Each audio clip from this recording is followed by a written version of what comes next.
Loaded questions. At one time or another, someone will ask you one of that kind of a question.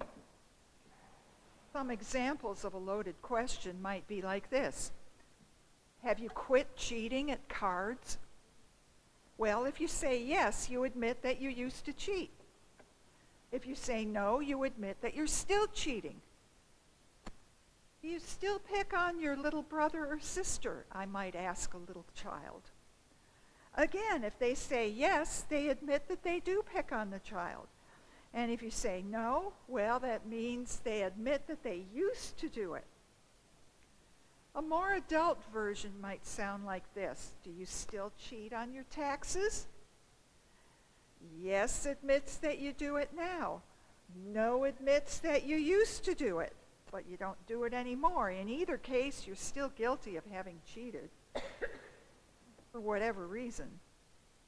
So the loaded question is one of those kinds of trick questions that's used to implicate somebody in wrongdoing.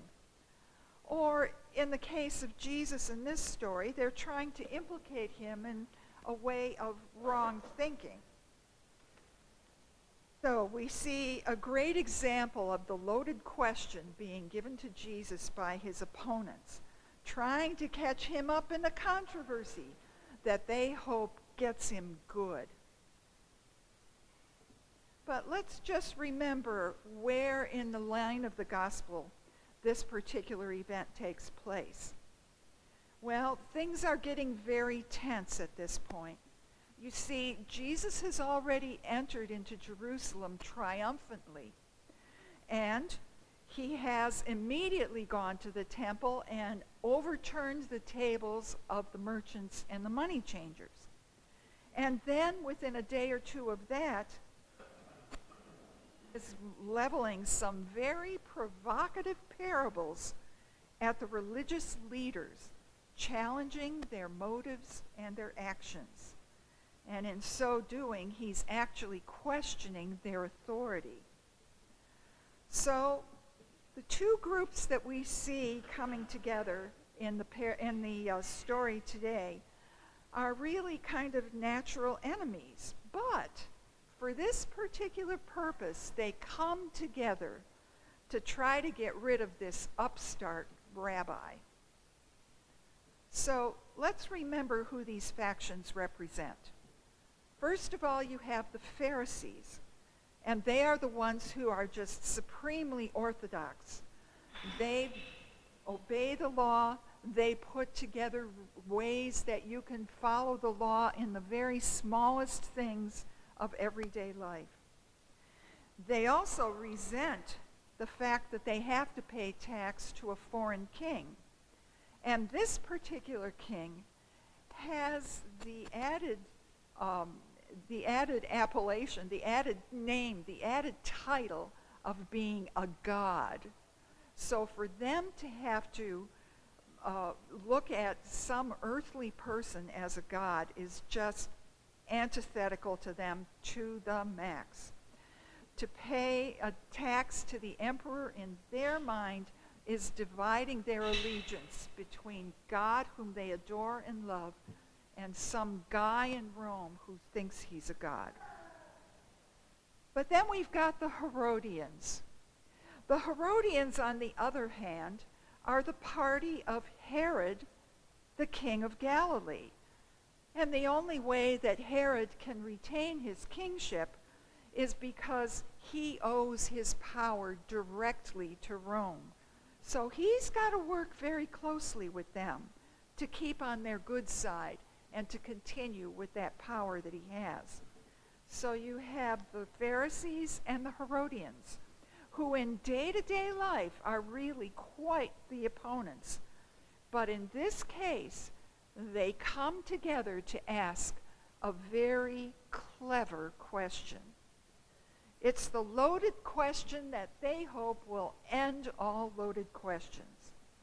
And after they feign deference to Jesus and his wonderful good judgment of people, they ask him, "Tell us what you think.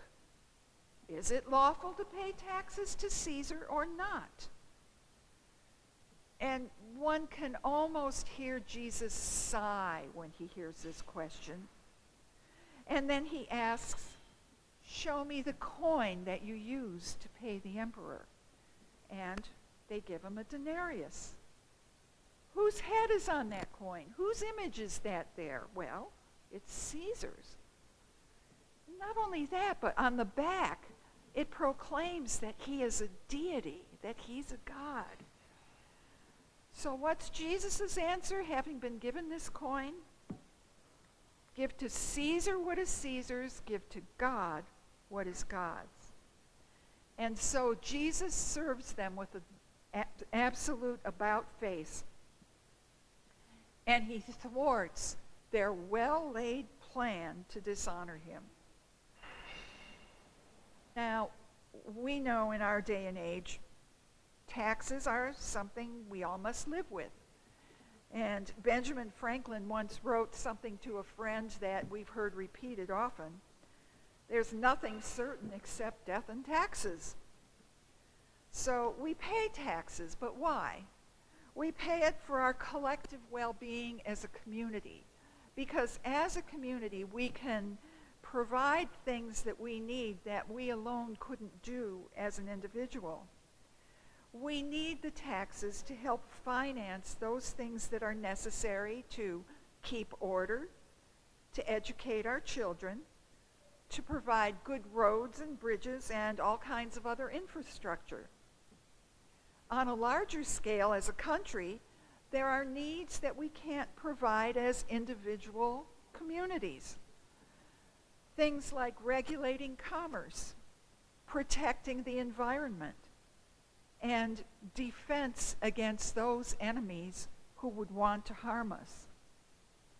So, we need to pay our taxes, and we need to question what those taxes are used for. We can do that. So, yes, paying taxes indeed is lawful. Okay, so that answers that part of the question. What is it then that we're supposed to give to God? And a theologian that I enjoy reading his work is David Lose. And one of the things he suggests is, let's go back to what Jesus' answer was and look for a clue. He asks those that are questioning him, whose likeness is on that coin? Another way of saying that, whose image is on the coin? So now I'm going to ask you another form of that question. Whose image is impressed on your being? Whose image is impressed on you? Whose likeness do you bear?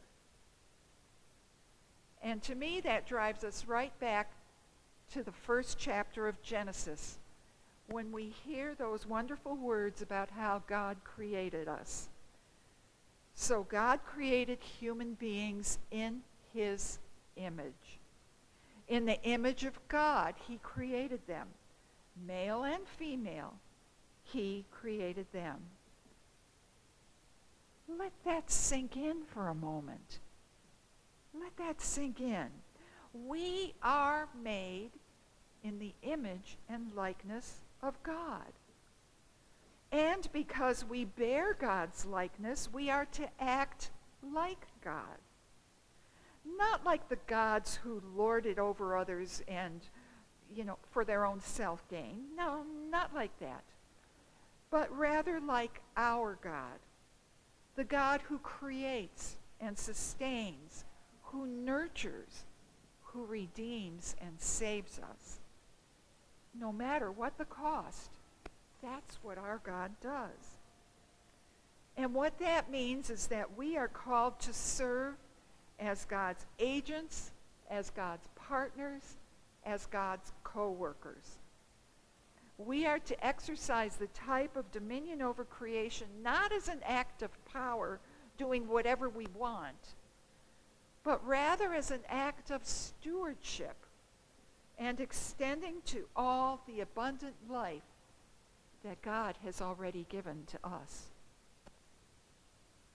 Now, getting back to our story from the gospel, notice that despite the fact that Jesus' opponents somehow end up with one of those coins to show him, the one with the graven image and the confession of Caesar's divinity, Jesus never accuses them of blasphemy, nor does he accuse them of disloyalty. Rather, he calls them hypocrites. And that might sting us if we ever heard anybody calling us that. But think of it this way.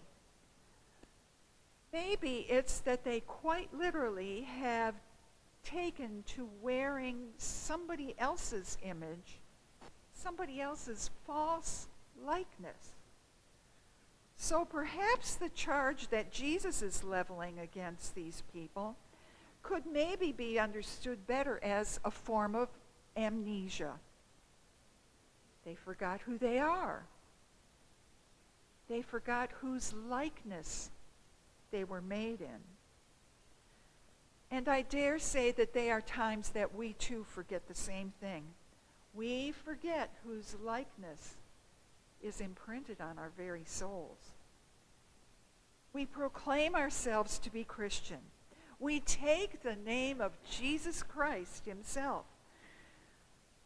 But how faithful are we to living out that Christian faith? How often do we stop for a moment and check and see where we might be having amnesia, where we might momentarily be frightened or tempted, and forget whose likeness we bear, we hold within ourselves. So I want to call all of you back to your primary identity as one of God's beloved children. I want to call you back to being stewards of the earth and its riches, which God has shared with all of us. I want to call you into the fullness of life that is yours as a child of God, so that you too can share that life and that love and that goodness that God has shared with you. Now, every morning when I wake up, I thank God for that gift of life. And every morning I wonder what life has in store for me that day. And sometimes when I hear the headlines of the news, they're downright disturbing. And sometimes I feel like it'd be just easier to go back to bed and stay there. But then I open my prayer book for my daily prayers and my readings, and I'm reminded of a couple of things. One of them is that the people of God throughout history have fared the best when they remember, or they're reminded by the prophets, that they bore the image of God within themselves. And they fared the best when they behaved as those beloved children of God. We do indeed live in difficult times and often very confusing times. So I urge you to stop regularly, every day, more often as you need to. I urge you to remember that image of God that you bear within yourself, and be guided by the vibrance and the goodness of God, whose image you bear to the world around you. We all need to be those faithful witnesses of God's grace and God's image in our lives. We all need to remember how to let that shine through to the people we meet in our day-to-day lives, especially within our families, because sometimes that's the place that it's hardest. But in any case, with anybody that we come in contact with, show God's life within you and help to heal the world as God would have us do. Amen.